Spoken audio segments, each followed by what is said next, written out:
What's going on, everybody? It's your boy City. What's up, C32 Crew? It's your boy, Jay Green. What's going on, everybody? It's your boy Drew, and you're now tuned in to Cover 32.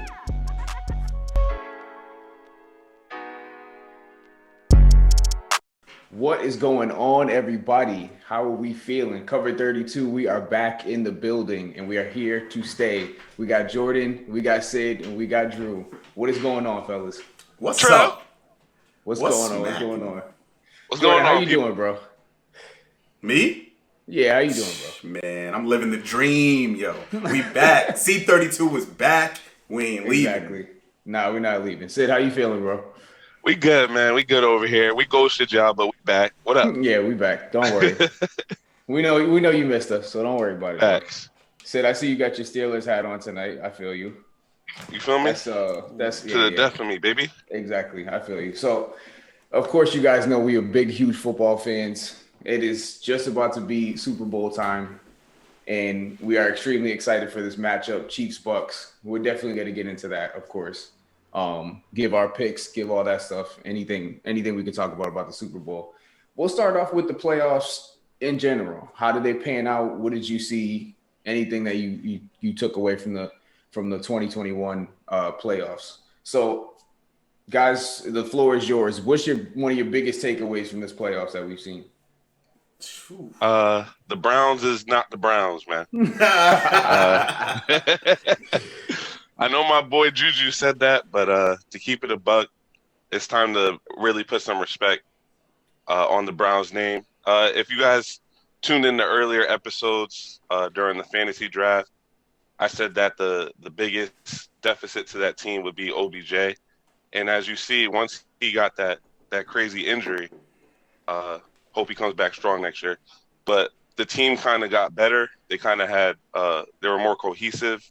It was more it turned into Baker's offense instead of OBJ's. How are we going to get the ball to OBJ? It came to give the ball, feed it to Nick Chubb, feed it to Kareem, and then let Baker, go crazy off the play action. So the AFC, to be honest, as much as I've been watching football, it was usually the NFC that had all the juggernauts. Yeah. But it seemed like this year it kind of shifted towards the AFC, where the AFC had, more equal competition, and where the NFC was like teams were just trying not to lose. Like I was with the Rams and the Seahawks. They really let me down. Cardinals not making it into the playoffs was really weird to me. So I think the power has shifted definitely towards the AFC. I am eager to see what the Browns do with OBJ next year if they, because they got a weird situation. Do you bring him back and I wouldn't let Baker? I ain't gonna lie, yo. OBJ ain't coming back to this squad. What do you do with him? What do you do with this guy? So here's my thing, yo. Everybody who was saying that like, I thought they were wild for saying like, oh, this team's better without OBJ. Because in my opinion, I'm like, yo, at the end of the day, he's still a top 5 talent at the receiver position. In what world would you be better off without a top 5 talent? But that offense, it's a run-first offense now. Like Nick Chubb and Kareem Hunt, they're the face of that offense. They kind of make that wheel turn, and they take the pressure off of Baker, and it allows Baker to be the quarterback that he should have been from the beginning. OBJ kind of throws another wrench into all that because he demands the ball. He demands, like any good player, like any superstar, you want the ball. No superstar is true. I know some of them will say it. They'll say that they're a team player, but no superstar at the core is content with not getting the ball. Right. So when Baker's forcing the ball to OBJ, and it like Sid said, it just, you could tell that it wasn't working. OBJ bounces, due to injury, and all of a sudden they start playing like a team, not a team trying to take advantage of their superstars. Right. So for me, I'm moving OBJ. Unfortunately, he's a great talent, but you got hungry young guys in that offense right now. They can pick up that slack. I'm moving OBJ and I'm trying to get some picks. I'm trying to bolster that defense a little bit more. You need another DB because when Denzel Ward was out, they were hurting at the DB position. So I would try to see if I could get my hands on one of these top tier DBs. I think OBJ still could command a first round pick right now. So some of these DBs in the first round are like, they're nasty, yo. And I think it would be worth that move. And I don't know, man, like those dogs, they could be the new top dogs in the AFC North if they play their cards right. I'm serious, bro. Honestly, wait. How do y'all feel about DPP? Donovan's People's DPJ, I meant. DPJ. Donovan. I like him, but me too. I think his where he's weak is where he'll be able to mature. You know, he's not the best route runner in the world. He's not bad, but he's not the best. But he's got a good connection with Baker.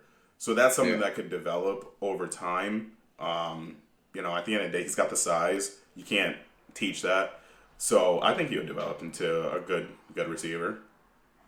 I do too. Go ahead, say.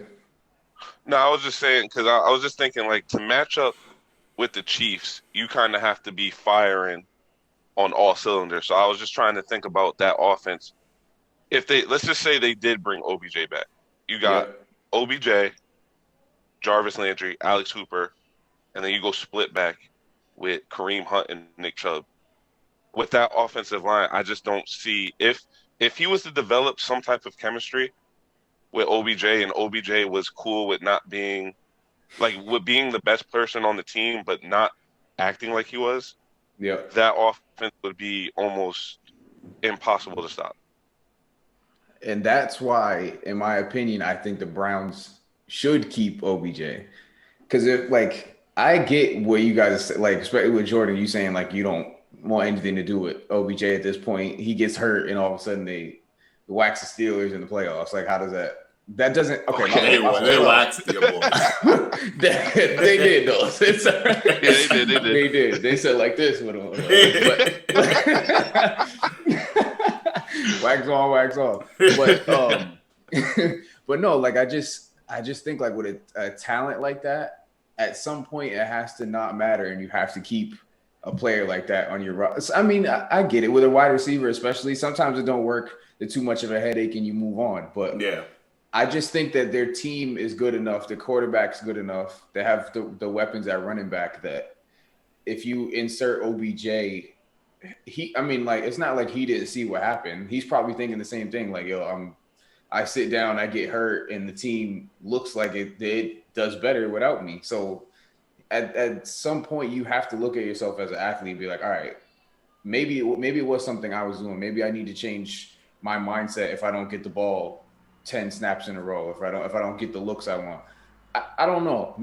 I would just, as if I was the Browns, if the Browns is the Browns, I would keep OBJ and just go from there, just for one more season at least. Yeah, you have the talent Drew, to get wherever. Do you consider OBJ to be a diva wide receiver? Absolutely. Yeah. Like compare him to Antonio Brown? Not that level. Not as CTE-ish, but diva-ish. Yeah, he's diva. He's a diva wide receiver one. My thing is the problem that I see where I'm leaning more towards Jordan, only like a little bit. Like I'm kind of in the middle. It's just that I watched AB develop over the years, and Big Ben, he is the face of the Steelers. He has been since 2005. Youngest person to ever win youngest QB to ever win a Super Bowl. His resume spoke for itself. And then, AB developed into what I thought was he was making a case for being the best receiver in football ever. Yeah. And then I feel like there was a power struggle at some point where he felt, he was more of the team than Big Ben and Levy and everybody else affiliated. Yeah. And I think OBJ is kind of going through similar thing. He got like that with Eli. He wasn't there, just like AB wasn't there when Big Ben was winning the Super Bowls. neither was Odell. So they're kind of feeling like, yo, I got the talent to win Super Bowls, but I'm not playing in Super Bowls. Right. And then AB gets with someone like TB12, whose resume is might be the most ridiculous resume in sports history. And we haven't heard from this man since he joined the Bucks. Right. So I don't. That's why I kind of wanted OBJ to go to Green Bay this year to be with A-Rod, because he can't say nothing to A-Rod. You know what I mean? He's not. Yeah. Well, yeah. Like, Exactly. just imagine him and D Adams. Like, if you want to eat, that's where you go. Yeah.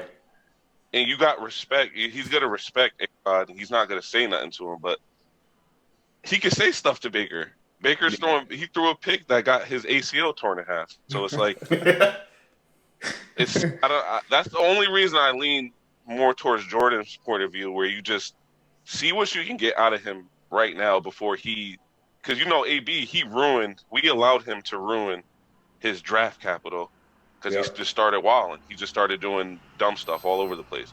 Right. Does OBJ come back and start, flipping over tables and, tweeting about how garbage the Browns is? You just don't know. Like, do you sell high now or do you wait? Right. Yeah. No, I feel you. Maybe it's just me being a receiver that I'm always pulling for my for my fellow position. Like, nah, he'll be all right. Don't worry about it. Yeah, he's a diva. He'll be okay. I might be wrong. I might be 100% wrong. I'm gonna be honest with you, but we'll see. OBJ, he's so talented, bro. Like, if he stays on the field, he is. I mean, there's a lot of receivers out there right now, but I would argue there's a lot of good receivers. But I would argue top 5, but he's top 10 when he's on the field. Yeah, that's what I think. It's hard to argue 5 right now with the talent in the league, but that's a whole nother episode talking about receivers.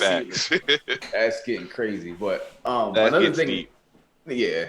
Another thing I took away from the playoffs was that after the season Derrick Henry he got in the playoffs against the Ravens, and he actually is stoppable. Mm-hmm.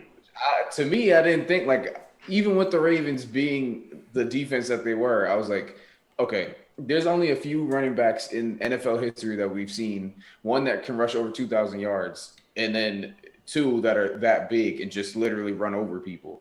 Like, and yes, I mean, of course, the offensive line helps, but he's just a monster, bro. And somehow the Ravens defense was able to hold him he was under 75 yards that game, right? Yeah. Mm-hmm. So I really didn't expect that. I thought the Ravens were going to win that game. I just didn't expect it to be, the way they win is by stopping Derrick Henry and the rush. Like, that to me blew my mind, because I thought he was still going to run over them and Lamar was going to find some way to beat that Titans defense. But see, I guess not. I low-key kind of felt like that the Baltimore's defense could slow down Derrick Henry. Okay. Just because, so the thing, like, I've noticed about all of Derrick Henry's highlights, they're all to the outside. They're all bounced outside. They're all, a swing pass outside. Not to say that he can't bust anything up the gut, but most of the time it's Derrick Henry versus a corner. It's Derrick Henry versus a safety that makes it to SportsCenter top 10. And the difference is Baltimore's linebackers didn't let it get to that point. Baltimore's linebackers were fast. They were in position almost all the time. And they never let Derrick Henry get to the point where he did threaten their DBs. And I think it kind of sounds elementary saying it, and doing it is a completely different thing. But Baltimore's, what's his name? Judon. That dude is fast. He's nasty. He's really fast. He's nasty. And their linebacker core as a crew is a very fast unit. And so I personally thought that they were going to match up well. But even still, the season before, that's where Derrick Henry made that play against Earl Thomas, and made it onto SportsCenter. So, like, with Derrick Henry, the key is, which, like, once again, it sounds elementary, you got to have linebackers that will completely sell. They got to sell into stopping that dude. And Baltimore had that. I honestly gave them a chance against the Bills too, but Lamar he got kind He of got squished. folded. Yeah, exactly. So He concussed, as you say. Jordan touched on the backers and the D line, which I full-heartedly agree on. But I think when I got to give credit to their DBs too, because AJ Brown, that's a grown man, bro. Oh Like yeah, he top 10 talent. Yeah. Like he is. Yeah, he is. he's disgusting. And I think the Titans they don't really pull a wool over your eyes. They're just tell you like, yo, we're gonna beat you one of two ways. We either gonna run all over you, or you're gonna sell out for Derrick Henry, and Ryan Tannehill's gonna throw for 350. But the Yep. problem is do that against Baltimore secondary because Marcus Peters, as wild as that boy is, he's a problem. Lockdown yeah. corner. I forgot the safety's name, but the Baltimore's secondary is ridiculous, and I think that's the reason you'll have close games with them. Like the Steelers and the Ravens, I feel like they kind of match up well with the Titans because they have the secondary to slow down the Titans and also have the front, the defensive front to hold Derrick Henry under 100 yards. If you can hold Henry under 100 yards, you will most likely beat the Titans. Yeah. Right. If you get 101, it's a wrap. Yeah, Don't let that boy get 101. I swear to God. For real. Sid, I do have a question for you though, in particular. With the no, I'm not gonna. We're not gonna. Don't come for my voice. No. We're not doing that on episode 1. No, we good. All right. The AFC. Obviously, we know the Chiefs are in the Super Bowl. Yes, sir. Best team in the AFC. Going into next season, before any of the draft, any of free agency, who would you put as the second best team in the AFC going into next season behind the Chiefs? Behind the Chiefs. Like right behind it, you name the Chiefs. Who's this is tough, man, because I feel like the Bills are right there, bro, and I really want to say them. I'm probably gonna have to go with the Bills anyway. It's just that it's hard to measure them when any team goes against the Chiefs because it's just really hard to slow that team down. Right. But I think I still have to go with the Bills because they're really well-rounded. And the thing I appreciate most about Josh Allen is that he doesn't really favor one offensive person, two offensive people. Like he almost broke the record for spreading touchdowns to multiple players throughout the season. Yeah. So that tells me that production is coming from him alone and not just Diggs, not just Beasley, not just Dawson Knox, not just Singletary. I think if they get Zach Moss healthy, because you'll hear that a lot on the show. I'm a big fan of Zach Moss. Mm-hmm. If Zach Moss gets healthy, that O-line is still stout, so no problem there. And maybe if they add another like defensive piece, they to me will be right back in a rematch with the Chiefs in the AFC chip. I think they're the most put together, and I think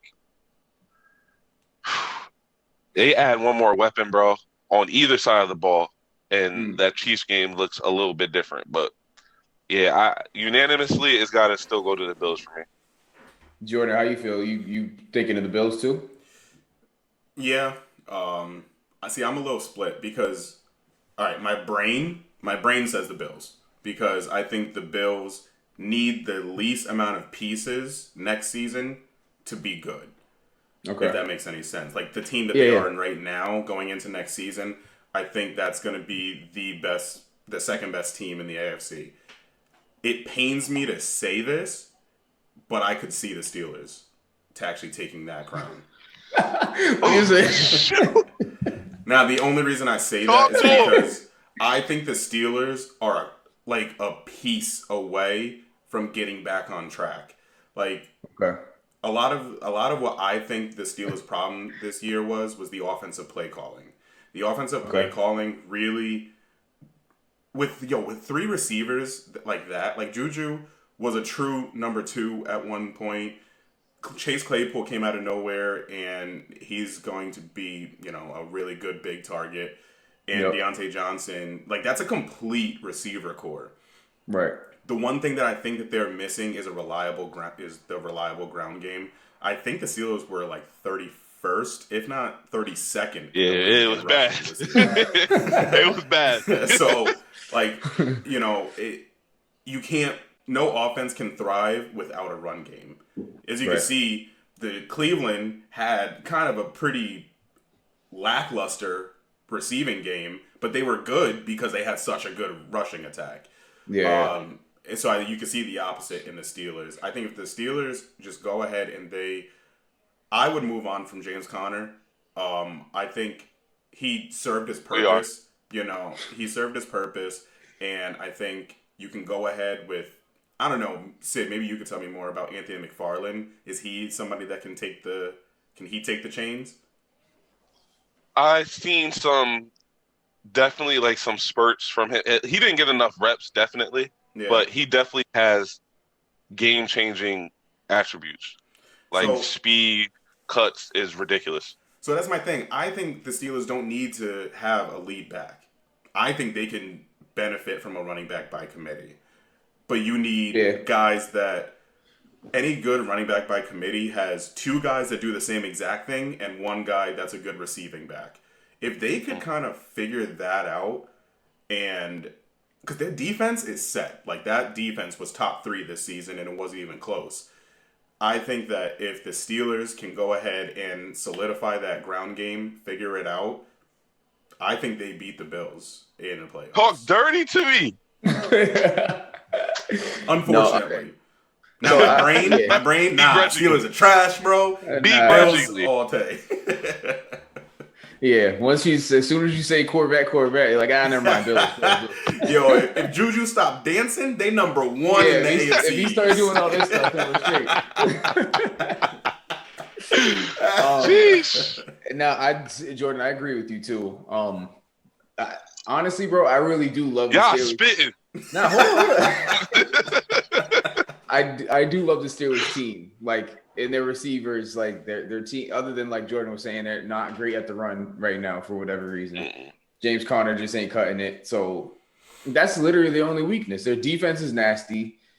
Big Ben, I guess you can at this point consider him somewhat. Hold on, Sid. Hold on. Somewhat of one of their weaknesses moving forward, because eventually his arm's gonna fall off and they're gonna have to go get another QB. Whether that be Duck or what's his name that got hit with the helmet, whoever Duck it is. got traded. That's right. Duck not even there. Yeah, Duck's not there. Oh, shoot. Duck, where did he go again? We got no Ducks, bro. Yo, where did Duck go? I forgot. I don't know. We released him. I think someone picked him up, though. Yeah, but he, for some reason, I don't even want to say because I'm not sure. He flew south. That's where he went. We'll show you episode 2 where Duck is. We'll find him. Yeah. We'll find We'll put a picture up in the corner. Get a little duck in the right corner. Yeah, exactly. There you go. But yeah, no, I don't. I think there are a couple pieces, a couple moves, like small moves too, away from being in that conversation of. Hey, look at Sid's brain. He's so happy, yo. This sounds good to me. Oh man, no, but I really do. They're a well-rounded team, and all they need is a solid running game and to get some like solid product. Like they don't need to. They shouldn't have to rely so much on Ben's arm in order for them to succeed. Right. And I feel like they have weapons that can go downfield, but they like the offense. The way they run their offense, it's a lot of short stuff or whatever. Maybe that's because of Ben's arm. Maybe it's I don't know. Maybe it's just the scheme. And Sid, you probably know a little bit more than me about it. Unfortunately, I do know. Yeah, exactly. Okay, real quick before we move on, why do they throw so short all the time? Yeah, Randy Fittner was just obsessed with getting the ball out of Big Ben's hands for I think a couple reasons. I mean, yes, do we have the receivers that are dangerous with the ball quickly? I think so. Like Deontay Johnson, I feel like he's one of the most underrated route runners in the game right now. Juju to me is now a possession catch, aka Hines Ward. And then we got Claypool, who is, I feel like, going to be our biggest playmaker moving forward. Okay. Also, the offensive line is very, very beat up. And as you can see, Marquise Pouncey, for him to give away 7 points at the beginning of a playoff game and then still say, I'm a retire, you could just tell that man, he's exhausted. Yeah, Our left tackle, Villanueva, he's past his prime. So, yeah, the Steelers had a legendary season in not getting Big Ben sacked, but I think because of the ailments to our offensive line, that's why Randy was obsessed with getting the ball out of Big Ben's hands quick, so we didn't have to really face a pass rush. Yeah. And I think that really affected our run game too. Like, I really like James Conner. Is he game changing? No, but he's serviceable. But like Jordan said, you can't really.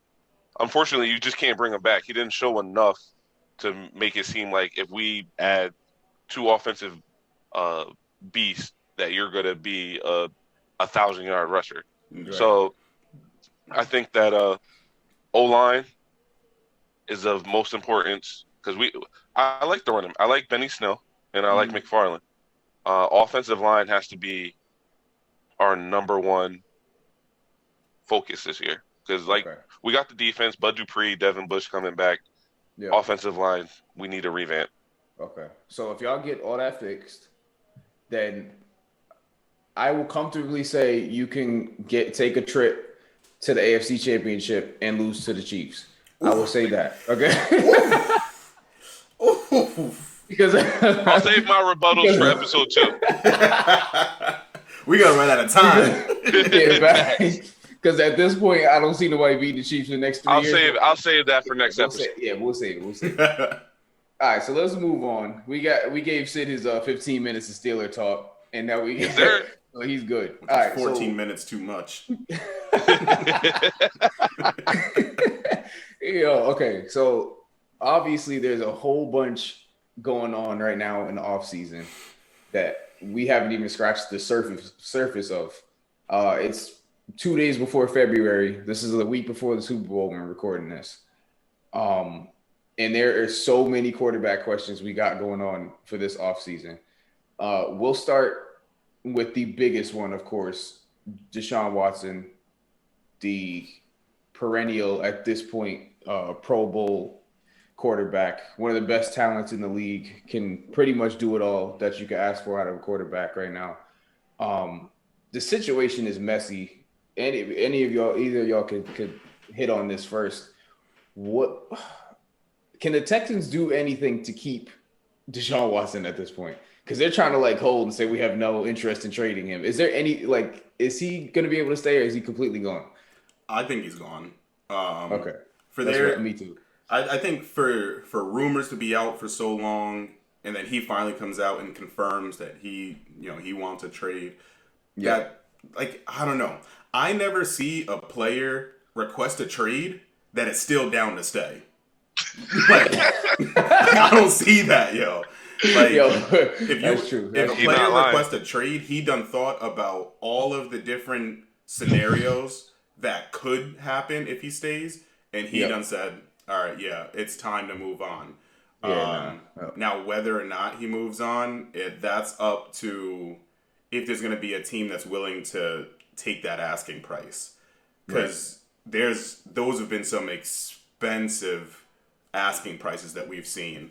I saw one graphic that had a couple scenarios, and they had the Jets giving up 4 first rounders, because it'll be 3 over the next 2 years, and then another one in 2023. That's a lot, bro. Yeah, for me, and it sounds crazy because I think Deshaun Watson is a top 5 quarterback in the league. I'm not interested because I have to give up way too much to get him, and you got to be Pat Mahomes for me to feel like it's even close to being worth it.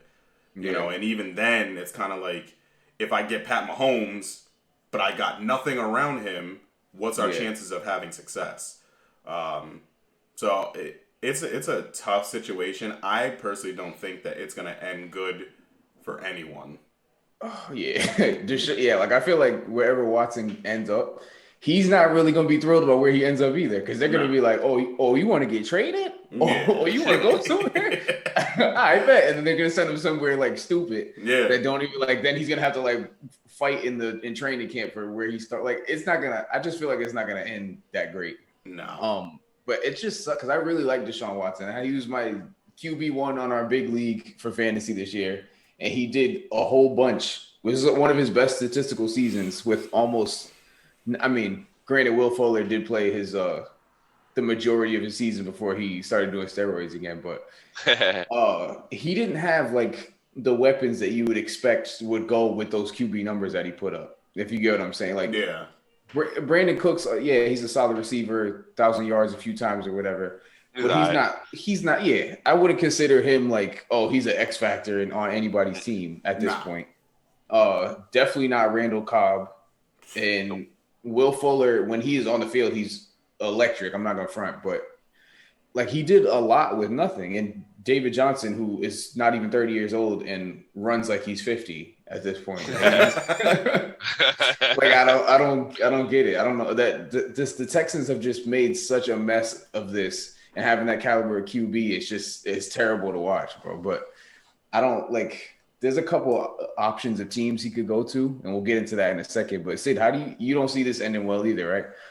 It's disgusting. It's so messy right now, bro. Like you got Sean Watson, who just want to be. He wants nothing to do with the Texans organization. Can you blame period.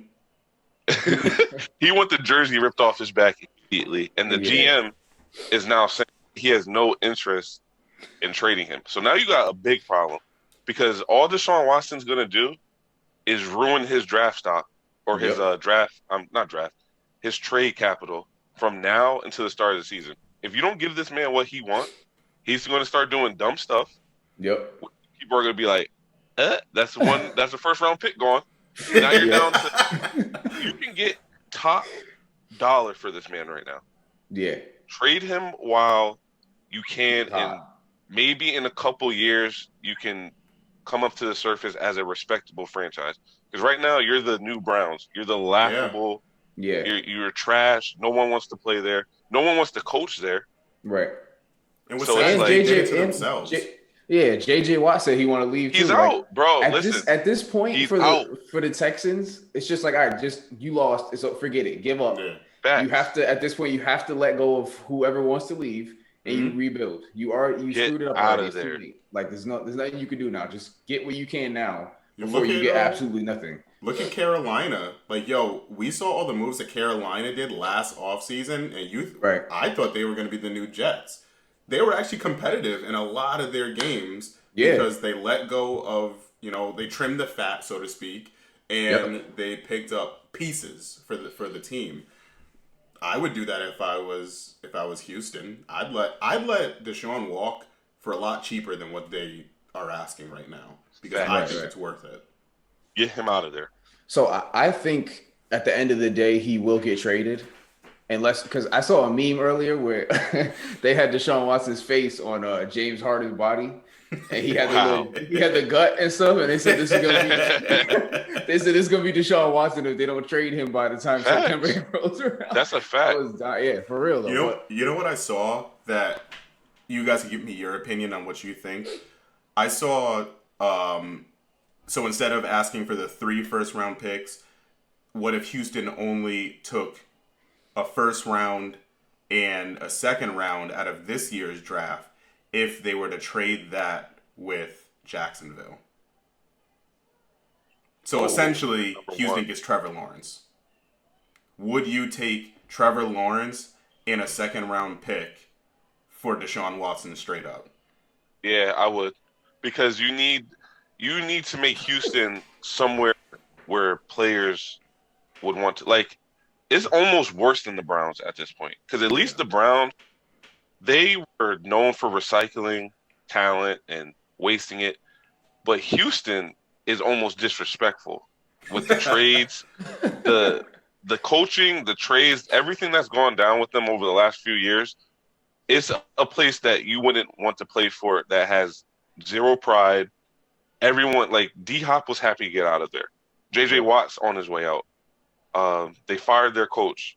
Deshaun Watson is refusing to play for them. Like, you need a fresh start. If you can get a Trevor Lawrence there, at least the fan base and, free agents are looking at this place as, okay, maybe Houston's on its way back up. But they got to get out of this situation before training camp because it's only going to go downhill from there. Yeah. Where do y'all think, like right now, this is the week before the Super Bowl again, just for a timeline. There's a couple of teams out there that are on the list of possible destinations for Deshaun Watson. If it is the case where they just straight up trade him for picks, what's the best option for him as the quarterback? And then where do you think he ends up though? So, all right. So my answer. So the best option, the best place for him to go would be Carolina, in my opinion. Okay. Because Carolina has enough offensive pieces for Deshaun Watson to take that team to the playoffs, at least. Where I think he's going to go, he could go to the Jets. Because I think the Jets are scrambling right now, and they're desperate enough to trade those picks. Because they said, I think it was their next 3 first-round picks, basically, for the next 3 years. And Sam Darnold, I believe it was. Yeah. Which is a lot. But I think the Jets are such a stupid franchise that they would actually go after that. Facts. And they they would sit here toting like, "Yo, look it, we got Deshaun Watson, we won." Like, yeah, okay, but you're not getting anything for the next 3 years. Congrats. Right. But I don't know. I would like to see him in Carolina. Yeah. Sid, what about you? I would like to see him in Carolina, but I could see Washington only because you have weapons on both sides of the ball. You have a defense. You have a winnable division. You have not only a coach with high respect from players, but from other organizations. Like Washington's a plug and play quarterback away from going deep into the playoffs. You get a Deshaun Watson, you pair him up with Logan Thomas, Terry McLaurin, Gandy Golden, who I'm high on, Antonio Gibson, and then you got that defense. That's where I would want to go if I'm Deshaun Watson. But Carolina, I would rather see him go to Carolina because I want to see Deshaun Watson elevate a team. Like a lot of players can go to Washington right now and take that team to the playoffs, but only a few, like Deshaun Watson, in my opinion, could take Carolina and make them actual, good competition for the NFC South, which just got extremely beefed up. Right. I honestly don't know where he's gonna end up. I think the Jets are one of those like really trash teams. Is one of the more. They're dumb, but can they be that dumb? Yes. Oh, yeah, they could. 100%. Yeah, they could. So, like Jordan was saying, I think that's eventually where we will see him. I think the best spot. I agree with y'all on the Panthers, and I also like the Broncos as an option too. I just don't know if they have I don't know if they have the capital to give up to the Texans in order for them to make that trade.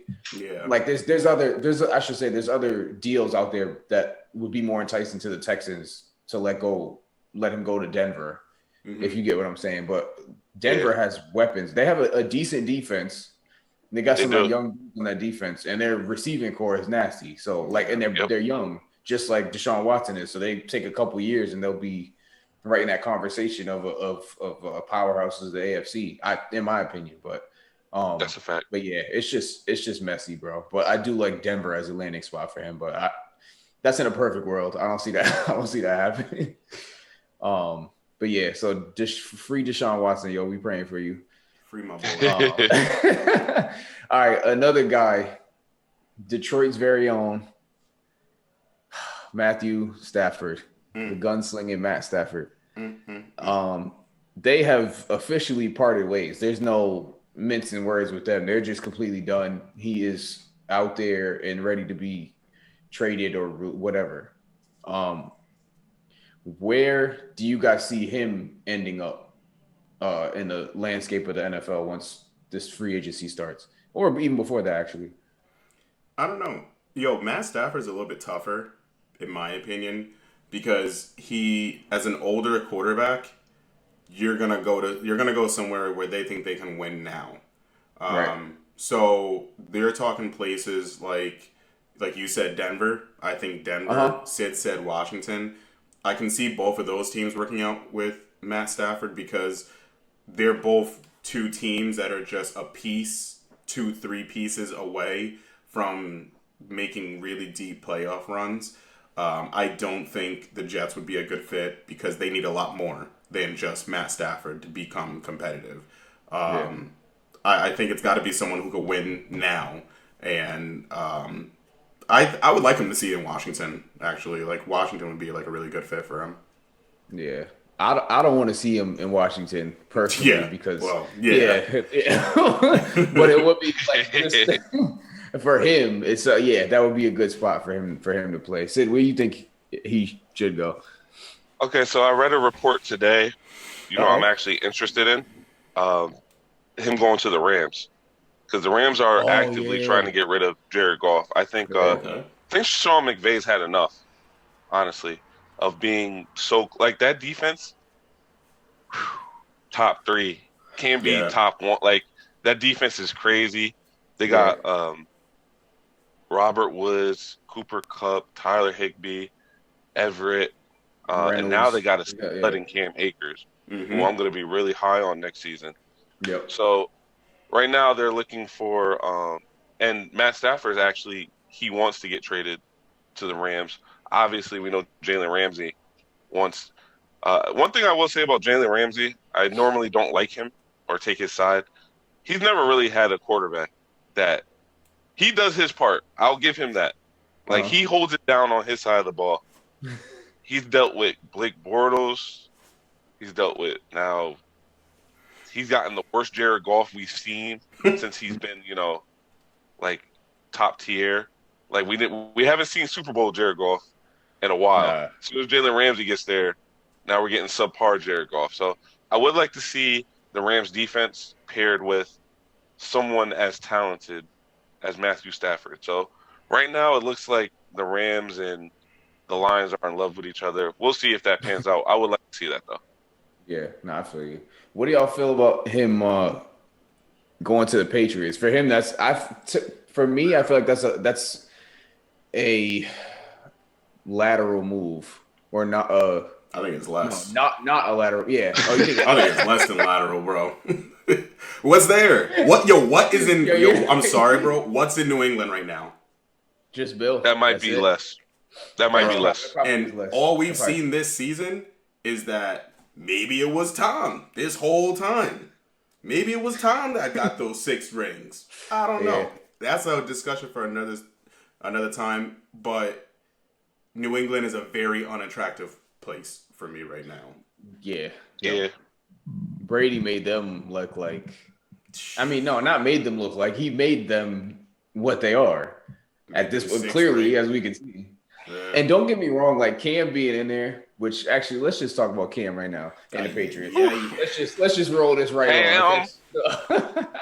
So Cam, Mark, turn the video off, baby. Cam, Mark, you can sign off of YouTube right now. Just get off, shut it off on the Apple Podcast, whatever you listen to.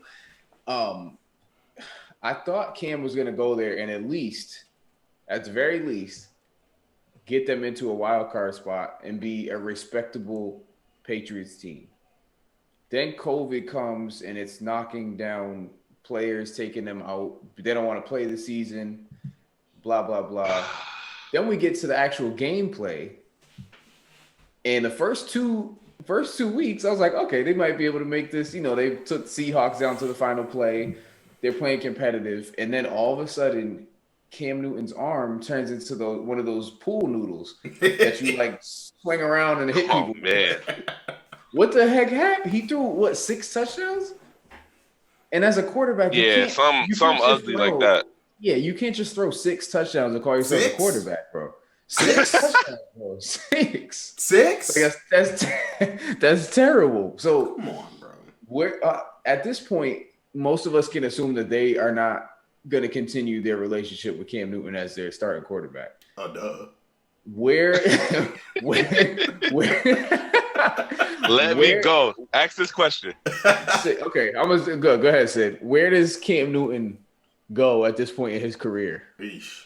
It can be a team. It may not be. Listen, I'm gonna keep it a buck because I was a big Cam fan until I met Mark, which made me, I had to back up off him a little bit because Mark was wild. It is Washington football team or retirement or backup QB. There's not another NFL team with this draft class coming out right now, with the amount of agents that we're gonna have this season. If he don't pair up with Rivera in Washington, he either has to accept being a backup or fight tooth and nail for New England, which I still think he will lose or or retire. Because as much as I love Cam, bro, yes, he is a physical specimen. He has arm strength. Never really developed the accuracy. Never really developed the great mechanics that we see in, the top tier quarterbacks. So, unfortunately, when you go to a team like New England with no weapon and, a banged up defense, he got exposed a little bit. Mm-hmm. And, people are going to say, like Mark Axelon, are going to say, it's because of the team he was on. But I don't care when it's 6 touchdowns. Like, there's no excuse for an NFL quarterback to be with Bill Belichick and Josh McDaniels and only throw 6 passing touchdowns as a quarterback. But wait, unacceptable. He ran for 11, so that's good, right? That would be great if he was a running back. I would give him that. That's fire. As a quarterback, 6 passing touchdowns over I don't know how many games he started, maybe like 14. It's just not. It's not happening. I'm sorry. It's not enough. Is Ron Rivera can save that man's career, or it's done? Yeah, it's done. Yeah. You know what? For all intents and purposes, I would like for it to be done because, and I don't have nothing against Cam. It's just I don't want to see him go out there and then not be able to do anything. Like, I don't. Yeah, he's predominantly a running quarterback, but 6 passing touchdowns? Unacceptable. That's unacceptable. Yeah, bro. I think that's the thing that makes us more upset is Cam was one of those prolific black quarterbacks of our generation that we grew up and we watched. I mean, not necessarily grew up, but we watched his whole career. And, so as a black quarterback, it was kind of awesome to see him succeed and not be just this super athletic freak. Like a gadget QB, yeah. Right, exactly. Yeah. Prior to Cam, most black quarterbacks were just good scramblers and had big arms. Cam was kind of something that showed a quarterback playing the position the way it's supposed to be played. He still had bad mechanics, but it was dope to see that. So to see the regression now, it's kind of like we want to stop the bleeding. Like, please help us out. Either go where you're going to have a nice resurgence of your career or just retire in bliss, please. Because it's a shame to see what's happening with a quarterback like that. Yeah, it's terrible. It's sad. Yeah. I think Washington is probably his best bet to rejuvenate any part of his career, but hold on. I think Mark Axelon's calling me right now. Let me no way. No, I'm playing. Listen here, buddy. Yeah, exactly. Listen here, Bucko. Yeah, that's gonna be crazy when he gets up on here. But all right. Jordan, this might be a little bit of a touchy subject for you. Oh, it is. I already know where we're going. Right off here we go. All right. I'll keep it short. Keep short and sweet. No, if it could be sweet. Your Philadelphia Eagles have a little bit of what the kids these days will call an entanglement. Okay, with the quarterback position. if you can, give us some clarity on the state of the Eagles quarterback situation right now. What is their direction? What are they doing with their coaching? Does that affect who stayed and who left? What's going on with them right now? They want to enable Wentz. That's okay. That's kind of the gist of it. Okay. So the owner thinks that they have a generational talent in Wentz still, and so instead of moving forward, So what I wanted to happen was I wanted us to move Wentz to Indianapolis. That was going to be a great fit for him. I still got love for Wentz, so I want to see him succeed. I thought he could do that in Indianapolis, and we could get some picks back, move forward with Jalen Hurts, and build this team around Jalen Hurts with Bieniemy as our head coach. That was my ideal situation. Once we hired Sirianni, I knew it was done because all Philly was doing was taking the Colts and bringing it to Carson Wentz. Right. There was a ton of reports that finally came out and saying that Carson's biggest issue is accountability. He doesn't take accountability for when he... And apparently, according to a lot of players, he still doesn't feel like he was the reason why he lost some of these games this season. And he was. And there's nothing wrong with that. Like, you can be at fault, but own it. Because at least that way you know how to move forward. So I don't like the direction that Philly's going in. We hired, I believe it was the DB coach in Indianapolis as our new defensive coordinator. So they're literally just bringing the Colts over to Philly, and it's going to just enable Carson because Carson can't take criticism well. Right. And he straight up even said he doesn't like hard coaching. You guys as competitors, as players yourselves, I don't know, that sounds weak to me. Like that, I don't like that. You know, like yell at me, scream at me, tell me that I'm not doing good. And even my best days, tell me that I'm still trash. Because I need to be kept at a level head. Carson wants to be buffed up. He wants to be told he had a good day when he didn't. Yeah. And so I have a problem with Carson right now, and Philly wants to go forward with him. So it's gonna get messy because now Jalen Hurts rides the bench another season. That's what I'm saying. Like that's criminal, bro. Yeah, because now if you keep riding with Carson Wentz, say next year, they're probably going to be better than they were this year.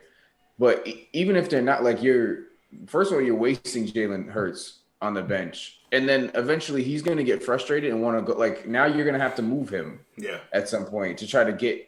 And I didn't think they were going to go in that direction. I thought this was just like a switch-o-change-o and Jalen Hurts. This was going to be like a battle or something like that. Yep. But all of the moves that they've made thus far, like you were saying, Jordan, have put into place that, okay, we're going to build around Carson Wentz. Yeah, he had a trash season last year or whatever, but this is our guy, irregardless of what Jalen Hurts did.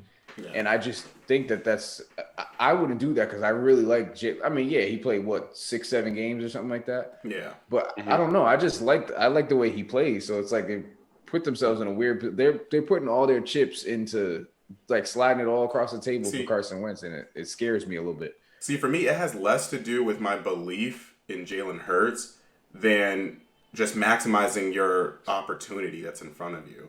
You have two quarterbacks that can be starting in the National Football League.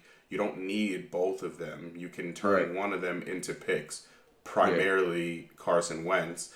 So at least that way you can take one quarterback, he's the guy, and you build around him.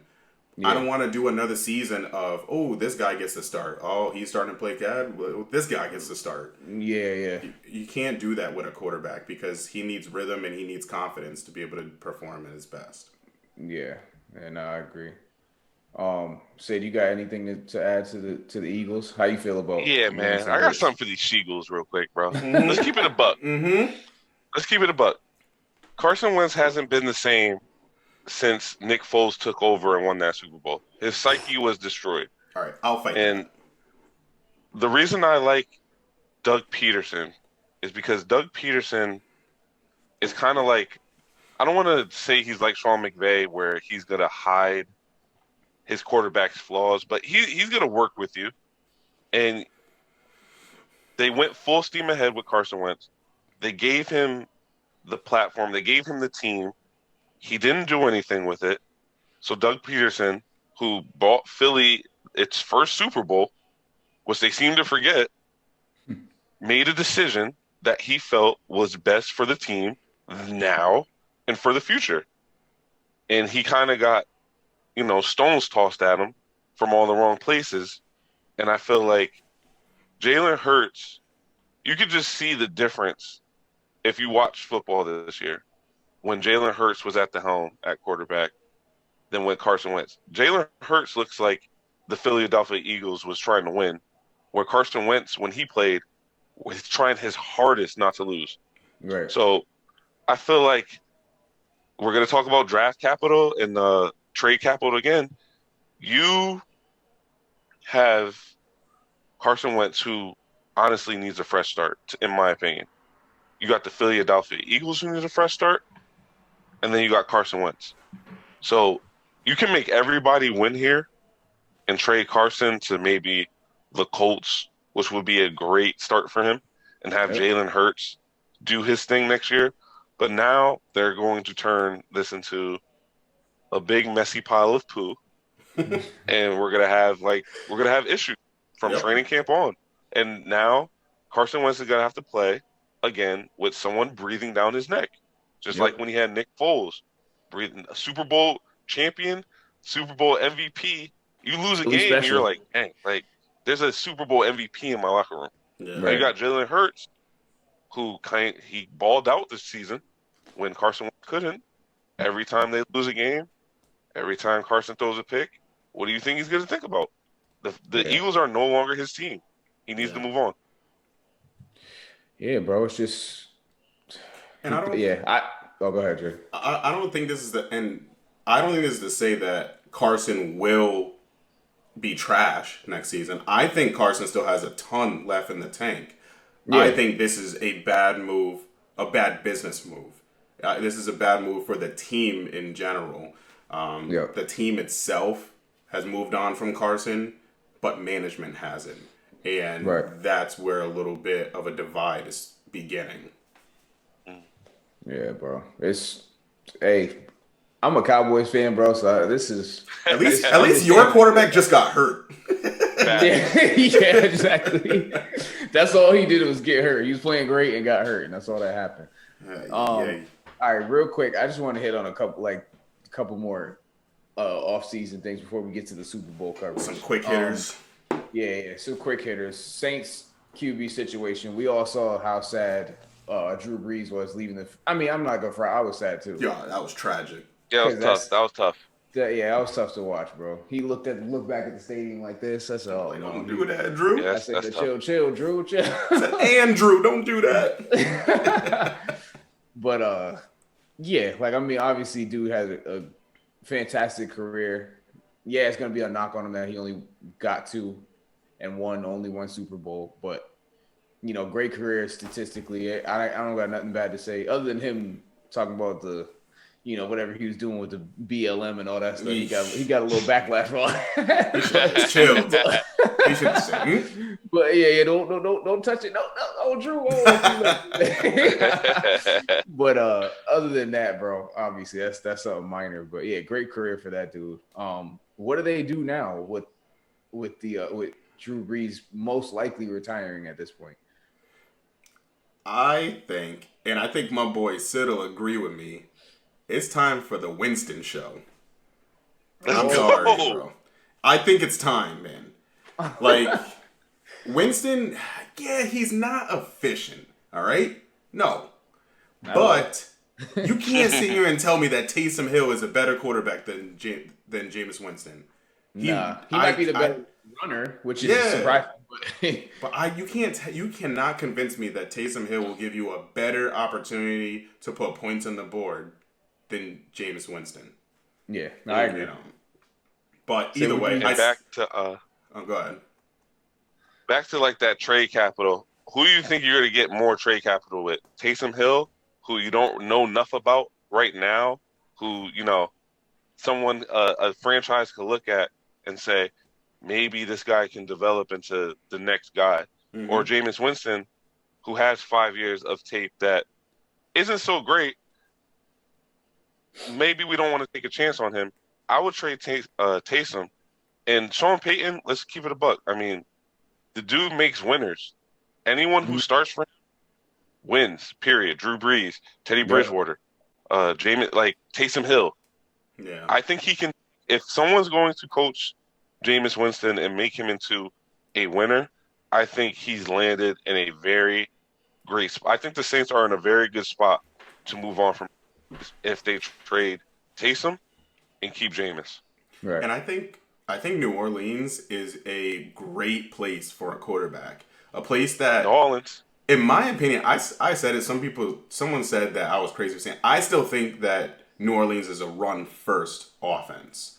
Their star, as much as it is Michael Thomas, it really is Alvin Kamara. They work off the back of Alvin Kamara, and a lot of that takes a pressure off of a quarterback because play action now is more effective.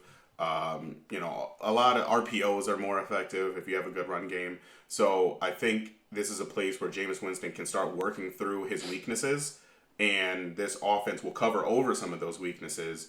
And he's just got to focus on making the throws. He doesn't have to do a lot of decision making because the play calling is really, really good. Right. And I think, he's in the perfect spot socially, too, because he could get all the crab legs he wants down in New Orleans, bro. He's that's a fact. Great with that. That's a fact. He's good. So he said, I'm going to the Saints. Word, say less. Heard you. Being there like this, first practice. He said, New Orleans? He said, I'm doing that. Oh, man. So, I think they'll be straight, too. Jameis he bad, but he's not that bad. Nah. Like he can throw. He's middle of the pack. Yeah, Jameis gets it popping, bro. As long as he don't do the 30 for 30 with touchdowns to interception ratio, because that is just wild. But other than that, he'll be straight. Yeah. As long as he don't eat no more W's, they gonna win. They'll win. Exactly. We don't want to see nothing. He can't eat no more of those. Nah. All right. So then another team will wrap up on the Colts. Phillip Rivers, he's done, right? Is that confirmed? Yeah. You say he's retiring? Yeah. Okay. He's a wrap. So Phillip Rivers is another great quarterback that we grew up watching. His career is coming to an end. Now he could go home and take care of his 37 kids and ride off into the sunset with his hard hat. I mean, his cowboy hat and his straw, and just be done with it. Yep. What are they going to do now? They're going to straight go full on Jacob Eason? Are they gonna make a run at Watson or Matt Stafford? What do you think the direction the Colts go in right now? I think Eason gets a season. Okay. I don't see Eason. We don't got enough work out of Eason. We don't got enough tape. Yeah. And I can't see why they would draft him if they didn't already see this happening. If they saw this happening and they drafted Jacob Eason and they were still going to put somebody in front of him, why the heck did you draft him in the first place? Literally just for a backup? I don't think a lot of teams draft backups. They draft prospects. So I think he gets a season to see what he can do. If it's complete and utter bust, at least they know and they can move forward from that point. But I think he gets the keys this season. Yeah. I do too. I mean, they didn't go crazy on where they drafted him, and like he didn't go anywhere crazy in the draft when it comes to the spot he went in. Not a huge prospect, but he's good. And I think, like Jordan said, they give him the keys for a little bit, at least to try out. They have because of how their team's built, they have a good enough offense where like he has a little bit of leeway to get all the kinks out and, feel the NFL game for at least a season. And I think he'll be good enough, like with JT emerging as one of the best backs in the league right after right after his rookie season. That's a whole, we got so much to talk about on these shows, bro. But anyway, with him, T.Y. Hilton is at towards the tail end of his career. He's not the same So. burner. Yeah, he's not the same 9 burner that you used to get. But Michael Pittman, Paris Campbell, they have weapons on offense for him, and they have I think the best offensive line in football. Yep. Yeah. So yeah, I don't think most people would argue with me on that. Yeah. So this is a perfect situation as a franchise to, okay, if we have a rookie quarterback or a quarterback that's new to the league, not a rookie anymore at this point, but throw him in that system, see what he can do, and we'll go from there. We have enough talent on our team to be competitive for a period of time until you figure out whether he's got it or he doesn't. And if he doesn't, you move on from there, plug in Jacoby Brissett for a period of time, go make a play at another quarterback, do anything like that, and then they'll be straight. I think they give him a chance. Sid, you feel the same way? Yeah, I'm in agreement with y'all. I think if the only 2 quarterbacks I even seen maybe coming to the Colts was Matthew Stafford and Carson Wentz, it looks like that talk has really slowed down to almost zero. So I think Jacob Eason is going to compete, win the job, and like Jordan said, he gets this season to prove it. Right. Yeah, so we all on the same page about the Colts. Okay. This will probably be one of the headers of this first episode as we're launching back in to Cover 32, because this is a Super Bowl preview. We waited to the end to get to the meat of the episode, and here it is right at the end, just to send y'all off into Super Bowl Sunday. So anything and everything y'all got on this game, Chiefs Saints. There's so many storylines. There's so much hype about this game. This is easily going to blow out any Super Bowl view numbers we've ever seen. One, because it's the first COVID Super Bowl, so everybody's they ain't got nothing else to do but sit home and watch the Super Bowl. There's nothing. Not that I mean, granted, we watch the Super Bowl every season, so I don't even care what else is on TV. But there's nothing else you're watching. You can't go to movies. Like, it doesn't matter. You're gonna probably be watching the Super Bowl, and it's Tom Brady versus Patrick Mahomes. Like, this is gonna be crazy, bro. I cannot wait. So, one of my favorite storylines, and I'm sure you guys would agree, is Tom Brady's path to getting to actually taking this Bucks team out of nowhere and just getting to the Super Bowl, bro. Like, we all thought, they'd be real good. They might get to the Super Bowl. They might, at least, okay, I shouldn't say we all thought. This was my opinion. Like, they're going to be really good offense, blah, blah, blah. Brady's a little older, but he's got weapons now, so he doesn't need to do it as much. But I didn't think they'd get to the Super Bowl. I thought they were going to run into the Saints, who I thought at the time were a better team. And, and they'll lose, and that's it. Brady retires. He tried one more time, but that's it, and he's done. And he beat Drew Brees and Aaron Rodgers and went back to the Super Bowl for the 10th time. At Lambeau. And is now in his 10th Super Bowl in 21 seasons and has a chance to win a 7th Super Bowl. It is. I don't mean to toot Tom Brady's horn that much, but this is insane. We never seen that. Exact double. Like, this is nothing we've ever seen before in any sport. Like, it's insane. Like, what is y'all pick? Like, what was your thought process going into the season about the Bucks, about that whole team? Like, even before they got Antonio Brown or whatever. Like, what was your projection for this team?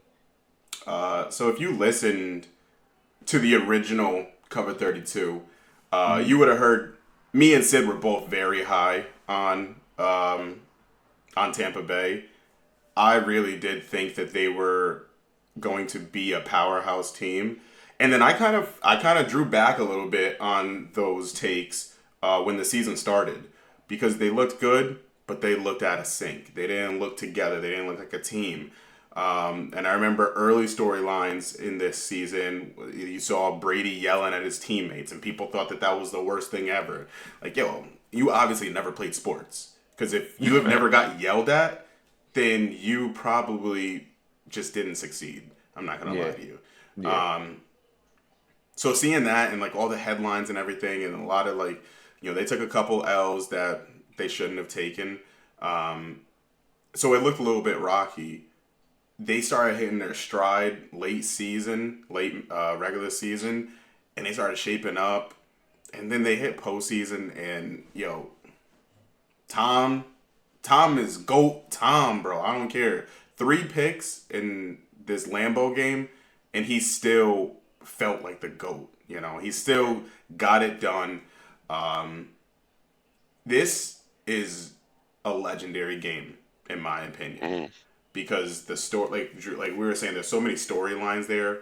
You got GOAT versus baby GOAT. Pat Mahomes, bro. We keep saying that, we've never seen somebody do this much and do what he's done in this amount of time. Right. So we're looking at the future, and it's the past versus the future. It's everything that a football fan could ask for right now. So to say, to pick favorites right now, to pick who your team, who you're rooting for, if you're not conflicted, you're not an NFL fan. I'm sorry. Yeah. Facts. Because this is hard. Yeah, this is the hardest Super Bowl I've ever had to pick for who I want. So, my father's a Chiefs fan. Y'all know that. But he's a huge Chiefs fan, and when they win, all he puts on Facebook is Chiefs with exclamation points. All he needs to, and everybody know what he's talking about. That's it. Chiefs won. That's it. That's all he needs to put. So a part of me draws towards Patrick Mahomes and the Chiefs. It is what it is. But at the same time, the first Super Bowl I watched had Tom Brady in it. Yep. And I have living in Boston for almost all of my life, except for the past year and a half at this point, has been Brady on the radio, on TV, every Sunday, every game, Tom Brady. And I've seen him win the championship 6 times. So I've seen nothing but greatness in my own backyard for 20 seasons. Yep. So it's very hard for me to not root for greatness. At this point, it's just, he's already up there. It's can he really keep doing this? This is insane. And beating, which I'm sure you guys would agree, beating the best current quarterback in the NFL. Yep.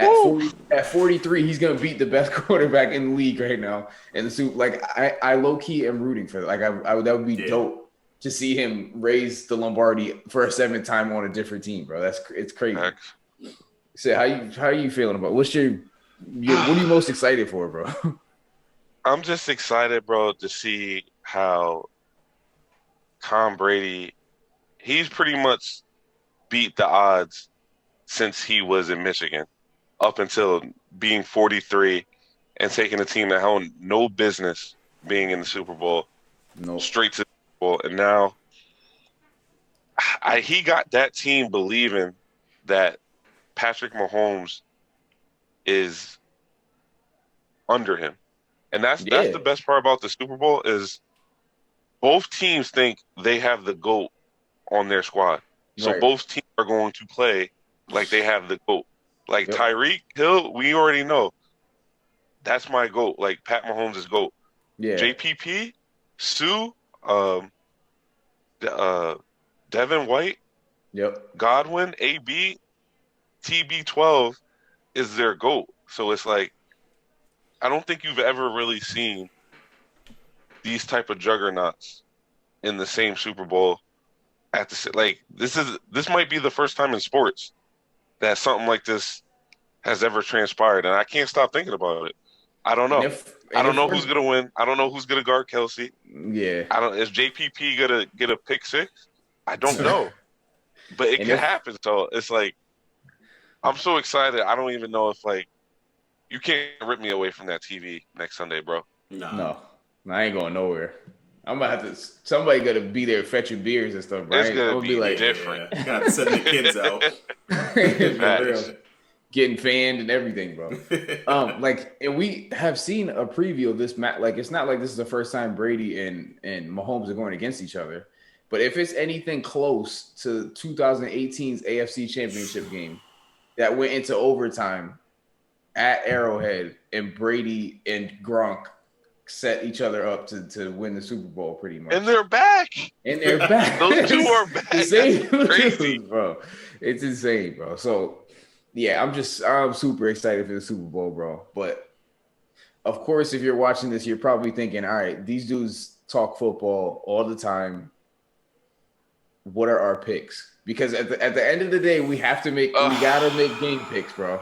And this is this is for everybody. So this is never going anywhere. Everybody gonna see this. So our game picks. Sid, you look stressed. Actually, both of y'all look stressed. I'm stressed, boy.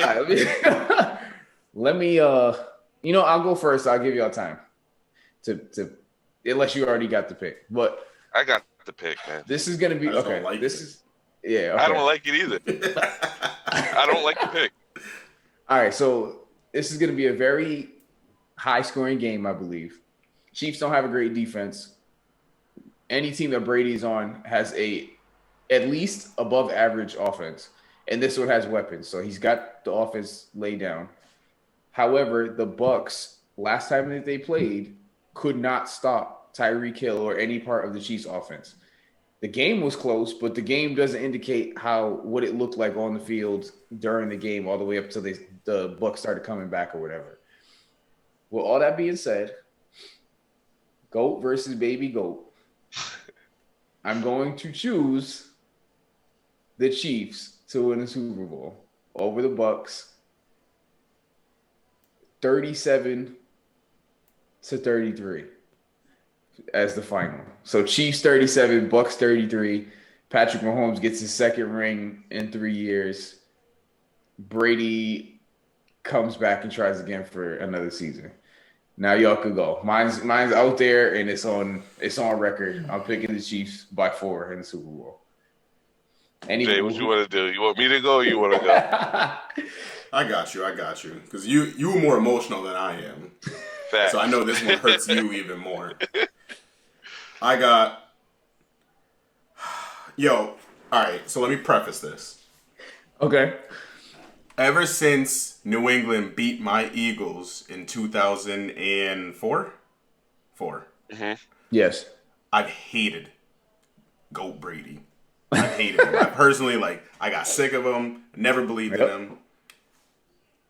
Brady has been in 10 of the Super Bowls that I have ever seen in my life. Half of the Super Bowls I've ever seen in my life, Brady has been in them.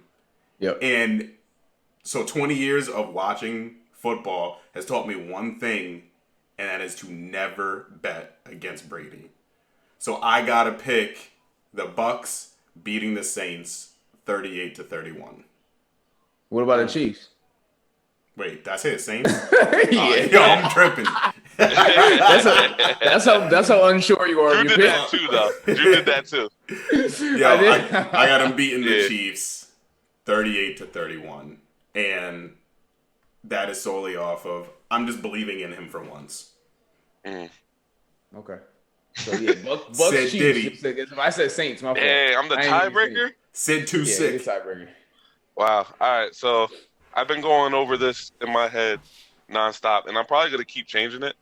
But right now, I just don't see – I have not seen, since Pat Mahomes got into the league, a D-line that can contain him and stop him from doing what he does. I have seen a D-line stop Brady from doing what he does. Will it be the Chiefs D-line? Really depends on Chris Jones and what Chris Jones we get from him. If we get Super Bowl Chris Jones from last year, possibly. But I don't know who's going to guard Travis Kelce and Tyreek Hill. So, obviously, I think whoever has the ball last wins this drawn. But I got to pick Chiefs over the Bucs 31-24. And it hurts me because I would not be surprised if GOAT Brady comes through and wins this draw, but I'm going with the Chiefs. And plus, I don't want. I'd rather Levy get a ring than AB. So let's get it. Crazy thing. How them two dudes end up how they end up in the Super Bowl? Sid. All right, bro. Let's keep it a buck. Did Levy got what he do? Did he participate? AB can at least say, I was out on that field getting it popping. Right. But Levy, he just kind of he riding in the back of the bus. They both got gifted a Super Bowl, if you think about it, though. Thank you. Because they came late in the season to two full stride teams, and they balling out. Another side story that literally means absolutely nothing, but just realized it. LaShawn McCoy was on the Chiefs. I noticed that the other day. And he's That's on the crazy. Bucks. So he's playing his old team. I didn't even remember he's on the Bucks, bro. I know. Like, I forgot. He ain't going to see the field most likely. Yeah, but he's there. Yo, LaShawn McCoy, LaShawn McCoy, AB, and Levy are gonna get to they're gonna go touch the Lombardi Trophy. Somebody gonna be like this. That's not yours. Put your hand down. Oh shoot, that's crazy. All right, so Jordan, what was your game pick and score again? So I got the Bucks versus the Saints. No, I got the Bucks 38 over the Chiefs 31. 38-31. And Sid, yours was Chiefs 31-24 Chiefs. Okay, and mine was Chiefs 37, Bucks 33.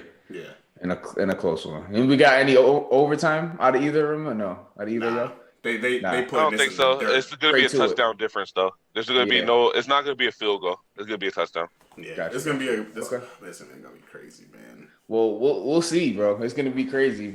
So at this point, as you guys are watching this show, we'll be on Cover 32's Instagram. Go follow us on Instagram. Follow us on Apple Podcasts or Spotify, wherever you listen to your podcasts. And of course, if you're watching us on YouTube right now, stay tuned. We got a whole bunch of content coming out for you throughout the whole off season. We are back this time. So just stay tuned for all of our content we're putting out on YouTube. Gonna have content all throughout the off season, going into football, fantasy football, basketball, sports trading cards. We're hitting everything that we personally love and enjoy and know about and have in-depth knowledge. We're bringing it to Cover 32 for y'all. So if you know nothing about sports cards, come to us and we'll teach you the ways. We're gonna teach you. Whatever we know, y'all will know at this point. So, but it's been a great show, guys. Welcome back, Jordan and Sid. I'm proud of us getting back on the horse, bro. We were stay on this one. We're good to go, bro. So, Sid, thank you, bro, for joining us. Of course. Jordan, good to see you, bro. Good. Thanks for hopping on with us today. And this has been another episode of Cover 32. We'll see you guys on the next one. Peace.